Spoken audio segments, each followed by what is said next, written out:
Good morning students. कल हमने 4.1 के उदाहरण और उससे के क्वेश्चन जो आपको सॉल्व करने के लिए दिए थे वो हमने कल कर लिए थे। आज हम 4.2 से पहले कुछ आपको नियम प्रमेय दे रखी है, कुछ गुणधर्म दे रखे हैं कि कैसे जो सारणिक है, जो डिटर्मिनेंट्स है वो कार्य करती है, कैसे वो गुणा होती है, कैसे उसके अंदर कोई नियम अप्लाई होते हैं। वो सारे अपने 10 नियमों के रूप में अपने को पढ़ने हैं और उनको नियमों को याद रखना है। क्लियर है? तो आज हम जो पढ़ना शुरू करेंगे वो है सारणिकों के गुणधर्म। आज का हमारा टॉपिक है, बड़े ध्यान से समझना है। आज का जो टॉपिक है या अब जो टॉपिक चलेंगे वो बहुत महत्वपूर्ण है। सारणिकों के गुणधर्म, इसको इंग्लिश में कहते हैं properties of determinants. Properties of determinants बहुत महत्वपूर्ण है। इसके अंदर पहला नियम देखिए क्या है। नियम याद रखने आपको। पहला नियम, प्रमेय फर्स्ट क्या कहती है? प्रमेय फर्स्ट ये कहती है कि यदि किसी सारणिक की प्रत्येक पंक्ति को स्तंभों में और प्रत्येक स्तंभ को पंक्तियों में बदल दें तो उससे सारणिक के मान पर कोई भी प्रभाव नहीं पड़ता है। फॉर एग्जाम्पल, इसको अपन सिद्ध करते हैं। क्या है, वापस सुने। अगर किसी सारणिक की प्रत्येक पंक्ति को स्तंभों में, प्रत्येक स्तंभ को पंक्तियों में, अर्थात रो को कॉलम में, कॉलम को रो में इंटरचेंज कर देते हैं, उस स्थिति के अंदर डिटर्मिनेंट्स, आपकी जो सारणिक है उसकी जो वैल्यू आएगी, न्यूमेरिकल वैल्यू, उसके ऊपर कोई भी चेंज नहीं आने वाला। फॉर एग्जाम्पल, थ्योरेटिकल रूप में एक एग्जाम्पल के थ्रू इसको समझने का प्रयास करते हैं। ध्यान देना, आपके पास अवयव हैं A1 B1 C1, A2 B2 C2, A3 B3 और C3। ये आपके पास एक 3 के क्रम की सारणिक है जिसको अपन सॉल्व करते हैं, जिसको मैंने डेल्टा लिखा है क्योंकि सारणिक को डेल्टा से रिप्रेजेंट कर सकते हैं। A1, ध्यान देना, पहली पंक्ति के लिए कर रहा हूँ मैं। A1, तो A1 को किया तो A1 को हटाया, A1 के संगत कॉलम को हटाया, रो को हटाया, ये बचा आपके पास। तो यहाँ क्या आएगा, B2 C3 minus B3 C2, B2 C3 minus B3 C2। Clear है? सॉल्व करना अब आता है आपको। आगे चलिए, माइनस का B1, तो B1 के संगत कॉलम को छोड़ा, रो को छोड़ा, क्या आया, A2 A3 C2 C3। तो ये क्या बन जाएगा, A2 C3 minus A3 C2, A2 C3 minus A2 C3 minus A3 C2। Clear? फिर आगे चलिए, प्लस के C1 आया तो C1 के संगत कॉलम छोड़ा, रो छोड़ी, क्या बनेगा, A2 B3 minus A3 B2, A2 B3 minus A3 B2। Clear? तो ये आपको इसका सॉल्यूशन मिल गया। अगर मैं इसको लिखना चाहूँ तो लिखिए, पूरा डिटेल आगे हल कर लें। A1 B2 C3 minus A1 B3 C2 minus B1 A2 C3 minus minus plus B1 A3 C2 plus C1 A2 B3 minus C1 A3 B2। Clear है? अब प्लस प्लस वाले मान एक साथ लिख दें। प्लस का एक मान तो ये है, फिर ये है और उसके बाद में ये है। और इन मानों में भी A को पहले लिखें, B को बाद में लिखें, C को फिर लास्ट में लिखें, ऐसे लिखें। तो देखो, A1 B2 C3, A1 B2 C3। अब आता है ये वाला मान, इसमें A3 को पहले लिखें, A3 B1 C2 प्लस का A3 B1 C2, और फिर आगे चलिए, प्लस A2 B3 C1। सारे प्लस के मान हो गए। अब सारे माइनस के जो मान है वो माइनस को कॉमन लेके लिख लो। पहला मान ये है A1 B3 C2, A1 B3 C2, फिर ये मान है A2 B1 C3, A2 B1 C3, फिर लास्ट वाला मान है प्लस A3 B2 C1। ये आपके पास एक मैट्रिक्स का हल एक डिटर्मिनेंट्स का हल प्राप्त हो गया जो कि ये है। अब नियम क्या कहता है, पहला नियम क्या कहा था कि अगर किसी डिटर्मिनेंट्स की सारणी की रो और कॉलम को इंटरचेंज कर दें तो उसकी वैल्यू पर कोई इफेक्ट नहीं पड़ता। तो चेक करें, इंटरचेंज कर दें इसका मतलब इसका ट्रांसपोज हो गया एक तरीके से, सारणी का क्या हो गया, ट्रांसपोज। ट्रांसपोज में क्या लिखना होता है अपने को, A1 B1 C1, पहली पंक्ति है उसको पहला स्तंभ बना दो, A1 B1 C1, फिर A2 B2 C2, फिर A3 B3 और C3। और अब करें इसको सॉल्व। इसको सॉल्व करेंगे तो देखो क्या आता है, पहली पंक्ति के लिए ही कर लो, A1 आ गया, पहली स्तंभ छोड़ा, पहली पंक्ति छोड़ी तो क्या आया, B2 C3 minus B3 C2, B2 C3 minus B3 C2। Clear है, आगे चलो, माइनस का A2 ये छोड़ दिया, इसको हटा दिया, इसको हटा दिया, क्या बचा, B1 C3 minus B3 C1,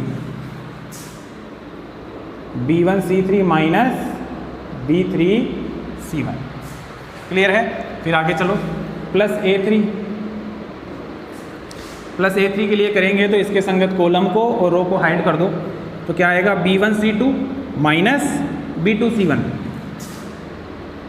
B1 C2 minus B2 C1। अब इसको सॉल्व करो, देखिए क्या आता है, A1 B2 C3, देखो प्लस वाले मान एक साथ लिख रहा हूँ अब, A1 B2 C3 इतना तो आपको आता ही है, A1 B2 C3, फिर प्लस का मान कहाँ आएगा, देखो माइनस माइनस ये प्लस हो जाएगा, A2 B3 C1, प्लस का A2 B3 C1, और फिर प्लस का A3 B1 C2। ये तीन मान तो प्लस के हो गए। अब तीन मान माइनस के आएंगे, जिनको माइनस को कॉमन लेके मैं लिख दूंगा। पहला माइनस का मान तो यहाँ आएगा, A1 B3 C2, A1 B3 C2, फिर माइनस का मान यहाँ से आएगा, माइनस का क्या आ रहा है, A2 B1 C3, A2 B1 C3, ये माइनस कॉमन ले लिया तो मैंने प्लस के साथ में लिख दिया। एक माइनस का मान यहाँ आ रहा है, ये प्लस ये माइनस का आएगा, क्या आएगा, प्लस का A3 B2 C1। क्लियर है, एक बार ये मान और ये मान चेक करें, देखें, A1 B2 C3, A1 B2 C3, A3 B1 C2, A3 B1 C2, A2 B3 C1, A2 B3 C1, ये योग के रूप में है, ये योग के रूप में आ गए। फिर माइनस का चिन्ह, ये माइनस का चिन्ह आ गया, फिर A1 B3 C2, A1 B3 C2, A2 B1 C3, A2 B1 C3 और A3 B2 C1, A3 B2 C1। ये देखो यहाँ भी वही वैल्यू आ रही है और यहाँ भी ट्रांसपोज में भी वही वैल्यू आ रही है। इसका मतलब रो और कॉलम को इंटरचेंज करने पर सारणी के जो न्यूमेरिकल वैल्यू है, जो संख्यात्मक मान है, उस पर कोई भी प्रभाव नहीं पड़ता है। ये है इसका नियम नंबर 1। ठीक है, ये नियम आपको ध्यान में रखने हैं। इसको आपको फेयर कॉपी में इस काम को करने की आवश्यकता नहीं है, आप केवल वो नियम लिखें और उससे संबंधित कोई न्यूमेरिकल अगर एग्जाम्पल करना चाहें तो वो कर सकते हैं। इसके अंदर आपको ये डिटेल लिखने की आवश्यकता नहीं है, लेकिन उस नियम को ज़रूर याद रखना है, क्योंकि आगे वाले जब सारणी को आप हल करेंगे तो आपको ये नियम सारे के सारे याद होने चाहिए। तो ये तो था इसका नियम नंबर 1। अब इसका नियम नंबर 2 आता है, प्रमेय 2 जिसको बोलेंगे कि यदि आपके पास कोई सारणिक है और उस सारणिक की 2 पंक्तियों को, 2 पंक्तियां होंगी या फिर 2 स्तंभ होंगे, अगर उनको इंटरचेंज कर दें, यानी पहली पंक्ति और दूसरी पंक्ति है तो मैं दूसरी पंक्ति को पहली पंक्ति बना दूं और पहली पंक्ति को दूसरी पंक्ति बना दूं, तो सारणिक के जो संख्यात्मक मान है, जो न्यूमेरिकल वैल्यू है, वो तो सेम ही रहेगी, वही रहेगी, परंतु उसका जो साइन है, उसका जो चिन्ह है, वो बदल जाएगा। क्लियर है, अगर किसी सारणिक का न्यूमेरिकल वैल्यू जो है वो किसी सारणी का 5 आ रहा है उत्तर, और अगर उसकी पंक्तियों को इंटरचेंज करने पर मान क्या आएगा, -5 आएगा। क्लियर है, जैसे इसका प्रमेय 2 है।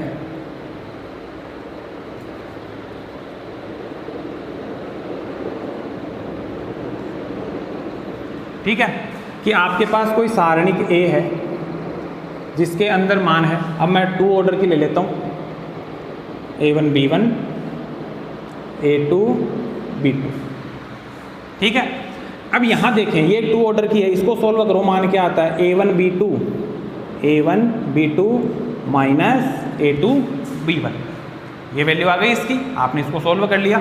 अब नियम क्या कहता है, प्रमेय सेकंड क्या कहता है कि अगर किसी सारणिक की पंक्ति को इंटरचेंज कर दें अपन, यानी इनकी जगह को परिवर्तित कर दें, पहली पंक्ति दूसरी, दूसरी पहली को परिवर्तित कर दे तो क्या इफेक्ट होगा। तो उसको मैं ले लेता हूँ, जैसे बी ले लेता हूँ। अब मैंने इसको कर दिया a2b2 और नीचे कर दिया a1b1। तो आप देख पा रहे हैं कि पहली पंक्ति बना दी मैंने दूसरी पंक्ति और दूसरी पंक्ति को बना दिया पहली पंक्ति। ऐसे ही स्तंभों को भी चेंज कर सकते हैं, पंक्तियों और स्तंभों दोनों के लिए ये नियम लागू होता है। तो चेक करें क्या आता है, a2b1 माइनस a1b2। यहाँ पहले कौन आ रहा था, a1b2 आ रहा था, तो यहाँ से मैं माइनस कॉमन ले लेता हूँ, तो हमारे पास मान आएगा a1b2 माइनस a2b1। तो यहाँ देखो a1b2 minus a2b1, a1b2 minus a2b1, मान वही आ रहा है, न्यूमेरिकल वैल्यू संख्यात्मक मान वही आ रहा है, परंतु चिन्ह जो है वो बदल जाएगा। इसका जो चिन्ह आएगा उसका विपरीत चिन्ह इसका आएगा। कब, जब किसी सारणिक में 2 पंक्तियाँ या 2 स्तंभ आपस में इंटरचेंज हो जाते हैं। क्लियर है। तो इस नियम को ध्यान में रखना और साथ में ये भी ध्यान रखना है कि अगर किसी सारणिक में अपन पंक्तियों के क्रम को चेंज करते हैं तो सारणिक के मान में चिन्ह है वो बदल जाएगा। ठीक है, ये आता है इसका प्रमेय नंबर 6। इसके बाद में आएगी इसकी प्रमेय नंबर 3। प्रमेय नंबर 3 है वो है आपकी कि यदि किसी सारणिक की कोई 2 पंक्तियां या स्तंभ सर्वसम हो तो सारणिक का मान 0 होता है। प्रमेय 3 क्या कहती है, ध्यान से सुनना फिर से।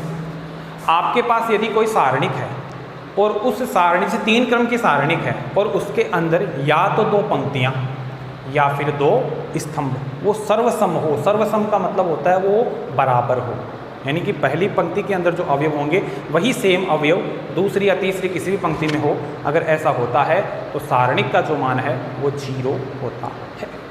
फॉर एग्जाम्पल, आपके पास कोई एक सारणिक है जिसके अंदर अवयव है a1 b1 c1 a2 b2 c2 a1 b1 c। Check करें, यहाँ आपके पास a1 b1 c1 पहली पंक्ति में और a1 b1 c1 तीसरी पंक्ति के अंदर अवयव हैं वो बराबर आ गए। इसका मतलब ये हुआ कि इन दोनों के जो अवयव हैं वो सर्वसम हैं, यानी सभी अवयव समान हैं। उस स्थिति के अंदर इस सारणिक का मान जो है वो 0 होता है। इसको आप सॉल्व करके देख लेना, मैं 2 ऑर्डर की कर लेता हूँ ताकि ज़्यादा टाइम नहीं खराब हो। ध्यान देना, a1 b1 वो ऑर्डर की ले ली मैंने, a1 b1 इसको सॉल्व करो, फिर माइनस a1 b1, उस स्थिति में क्या आता है, 0 आता है। ये 2x2 ऑर्डर के लिए लागू हो रहा है, ये 3x3 ऑर्डर के लिए भी लागू होगा। इसको आप सॉल्व करके देख लेना, आंसर क्या मिलेगा लास्ट में, 0 मिलेगा। इसका मतलब तीसरा प्रमेय, तीसरा नियम आपने क्या सीखा कि यदि किसी सारणिक में 2 पंक्तियां या 2 स्तंभ सर्वसम होते हैं उस स्थिति में उसका जो मान है वो 0 होता है।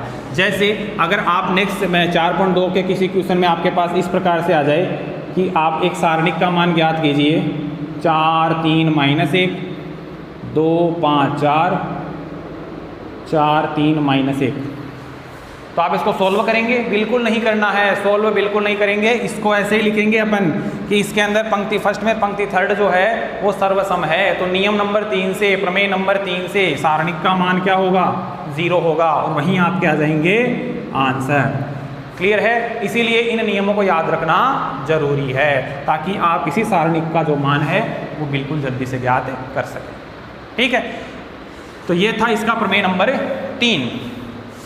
अब इसकी जो अगली प्रमेय आती है वो है कि यदि किसी सारणिक की किसी पंक्ति या स्तंभ के सभी अवयवों को किसी अचर राशि k से गुणा कर दिया जाए तो सारणिक का मान भी k से गुणा हो जाता है। कैसे हो जाता है चेक करेंगे।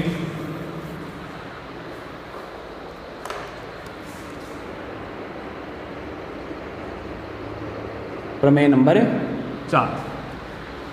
प्रमेय नंबर 4 क्या कहती है, फिर से ध्यान से सुनिए कि यदि किसी सारणिक में चाहे कोई पंक्ति हो चाहे कोई स्तंभ हो, उसको किसी एक संख्या k से इंटू कर दें या किसी अचर राशि से गुणा कर दें, तो उस पंक्ति के सभी अवयव अचर राशि से गुणा होंगे, या फिर किसी स्तंभ के सभी अवयव एक सेम अचर राशि से गुणा होंगे, तो उस अचर राशि को बाहर भी निकाला जा सकता है और उसको अंदर गुणा करवाएंगे तो वो या एक ही पंक्ति से गुणा होगा या एक ही स्तंभ से वो गुणा होगा। फॉर एग्जाम्पल, अगर आपके पास कोई एक सारणिक है जिसके अंदर मान कुछ इस प्रकार से आ रहा है कि 4, 5, 6 और 2, 3, 4 और 6, 5, 1। अब आप ये देखें कि ये जो सारणिक है इसको आपको हल करेंगे तो इसमें आप एक काम कर सकते हैं, वो क्या है, वो ये है कि 4, 2, 6 आप देख रहे हैं कि पहले स्तंभ में जो अवयव है उसमें 2 कॉमन आ रहा है, 2 कॉमन आ रहा है तो उस पूरे में आना चाहिए कॉमन, पूरे स्तंभ में 2 कॉमन आ रहा है, 2 कॉमन आ रहा है तो मैं 2 को तो निकाल लूँगा बाहर। उस स्थिति में इसका मान क्या हो जाएगा, यहाँ 2 का भाग लगाओ तो 2, 1, 3, 5, 3, 5 और 6, 4, 1, ये लो। क्लियर है? तो यही मतलब था अभी वाला जो नियम था कि अगर किसी सारणिक में, किसी पंक्ति में या किसी स्तंभ में अगर कोई राशि के गुणा में हो रही है, इसको वापस गुणा करना है अपने को, तो वापस गुणा करना है तो वापस मैं अंदर ले जाऊंगा और ये सारी संख्या 2 से गुणा हो जाएगा, 4, ये 2 और ये 6। क्लियर है? ठीक है, तो इस प्रकार से इसमें से 2 बाहर भी निकाला जा सकता है और वापस अंदर इनटू भी किया जा सकता है। ठीक है, अब चेक करें, जैसे एक एग्जांपल और लेता हूँ इसमें, ये चीज़ें आपकी प्रैक्टिस से ज़्यादा अच्छी हो जाएंगी। जैसे मैं यहाँ पे एक एग्जांपल लेता हूँ आपके पास कि यहाँ अवयव है आपके पास 2, 3, 5, यहाँ अवयव है 4, 1, 6 और यहाँ आपके पास जो अवयव हैं वो है 4, 6 और 10। अब मैं आपसे ये पूछूं कि इस सारणिक का मान कितना होगा, तो अगर आपका अभ्यास अच्छा होगा तो आपको तुरंत पता लग जाएगा कि इस सारणिक का मान 0 होगा। अब आप पूछेंगे 0 कैसे होगा, तो ध्यान देना, ऐसे होगा 0। अभी तीसरे नियम से क्या होगा, तीसरे नियम का हम यूज करेंगे इसमें, तो ध्यान, प्रमेय 4 का यूज करेंगे, सॉरी।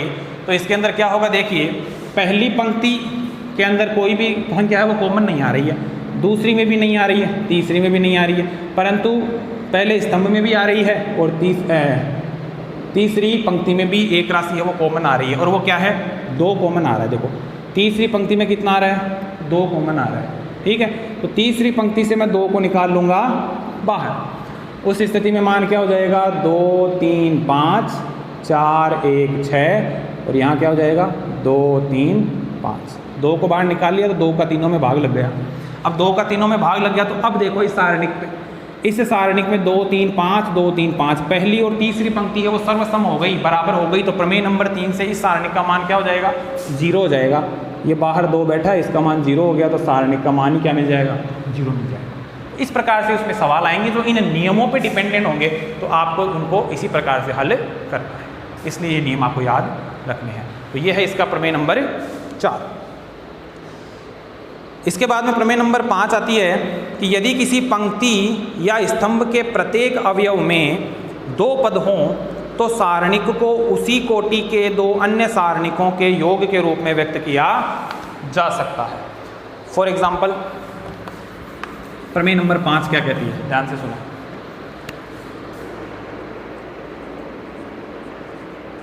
प्रमेय नंबर 5, प्रमेय नंबर 5 भैया आपकी ये कहती है कि अगर आपके पास कोई सारणिक है A1 B1 C1, A2 B2 C2, A3 B3 C3 और उसके अंदर कोई 2 अवयव हैं वो योग के रूप में हैं α1, β1, γ1, ऐसे करके कुछ भी अवयव है। सारणिक में किसी पंक्ति में या किसी स्तंभ में किसी में भी अगर कोई राशि, कोई अवयव योग के रूप में लिखा जाता है तो उसको हम अलग अलग योग के रूप में व्यक्त कर सकते हैं। फॉर एग्जाम्पल, ये जो आपकी सारणिक है, सॉरी, ये इसको हम इस प्रकार से लिख सकते हैं कि एक बार तो हम A1 B1 C1 के लिए लिख दें, A1 B1 C1, इसके साथ में ये दोनों आएंगे A2 B2 C2 A3 B3 C3। Clear? यहाँ किसका चिन्ह है? प्लस का चिन्ह है, तो यहाँ किसका चिन्ह आएगा? प्लस का। अब A1 B1 C1 पहले लिख दिए पहली स्टेप में। अब दूसरे में क्या आएंगे? Alpha 1 beta 1 gamma 1, alpha 1 beta 1 gamma 1, और फिर ये दोनों अवयव आएंगे A2 B2 C2 A3 B3 C3। इस सारणिक का मान जो है वो इस सारणिक के मान और इस सारणिक के मान के योग के बराबर ही आएगा। ये कहलाता है नियम नंबर 5, प्रमेय नंबर 5, कि अगर किसी सारणिक में किसी पंक्ति या स्तंभ के अवयव हैं वो योग के रूप में लिखे जाते हैं, तो उस सारणिक के अवयवों को अलग अलग योग के रूप में सारणिकों के रूप में व्यक्त किया जा सकता है। यह है आपकी प्रमेय नंबर 5। ठीक है, इस पे आप एक चीज़ देखें कि इसी को मैं आगे सोल्व करूं थोड़ा सा, तो ये क्या आता है, ध्यान देना। ये आता है आपका A1 प्लस अल्फा 1 इंटू, यहाँ क्या बनेगा, ध्यान देना। इसको छोड़ा, यहाँ पे क्या बना? B2 C2 B3 C3 minus, आगे चलो इसको ले लेते हैं, चलो स्तंभ वाइज हल कर लेते हैं, माइनस B1 प्लस बीटा 1। इसको आगे हल किया तो इसको छोड़ा, ऊपर क्या आ रहा है? A2 A3, नीचे क्या आ रहा है? C2 C3, फिर नीचे आओ प्लस C1 प्लस गामा 1, तो क्या आएगा? इसको छोड़ा, A2 A3 B2 B3, ये लो भाई। इस प्रकार से ये बन जाएगा। अब आप चेक करें, ये योग के रूप में है, इसके साथ में ये उपसारणिक आ गई इसकी। अब इसको अलग अलग रूप में लिखूंगा मैं। A1 के साथ में इंटू में आ जाएगी B2 B3 C2 C3। इधर B1 को लूँगा मैं, माइनस है तो दोनों माइनस में हो जाएंगे, माइनस B1 को इधर ले लूँगा, माइनस B1, फिर इधर क्या आ रहा है? A2 A3 C2 C3, फिर C1 को ले लो, C1 यहाँ आ जाएगा A2 A3 B2 B3। तो ये तो मैंने A B और C के पदों को लिया है। अब अल्फा 1 बीटा 1 और गामा 1 वाले पदों को लूँगा, तो अल्फा 1 के साथ में क्या आ जाएगा? प्लस अल्फा 1 के साथ में यही आ जाएगा B2 B3 C2 C3। Clear? अब ये बीटा 1 किसका आएगा? माइनस का बीटा 1 यहाँ आएगा A2 A3 C2 C3। Clear? Plus gamma 1 ये आ गया A2 A3 B2 B3। ठीक है, अब देखो ये आपने सॉल्व किया है, A1 के संगत उप सारणी हो गई। इन तीनों को वापस क्या लिखा जा सकता है? इन तीनों को वापस लिखा जा सकता है A1 A2 A3 B1 B2 B3 C1 C2 C3। ये तो हमने लिख दिया ऊपर वाले तीनों को। अब नीचे वाले तीनों को क्या लिखेंगे? Plus alpha 1 A2 A3 beta 1 B2 B3 और गामा 1 C2 C3। तो ये नियम नंबर 5 कहता है कि अगर किसी सारणिक में अवयव योग के रूप में लिखे जाएं तो उनको अलग अलग सारणिकों के योग के रूप में भी लिखा जा सकता है। ये इसका नियम नंबर 5 है। इन्हीं 5 नियमों पर आधारित आपको कुछ क्वेश्चंस दिए जाएंगे और उनमें ये नहीं बताया जाएगा कि इसमें कौन सा नियम लागू हो रहा है, तो आपको उसमें पहचान करनी है और इन्हीं 5 नियमों पर आधारित जो एग्जाम्पल के अनुसार उसको नियमों के अनुसार उनको सॉल्व करना है और सॉल्व करके उसके आंसर है मुझे मेरे नंबर पर सेंड करना है। क्लियर है? तो आज की क्लास में बस इतना ही। Thank you.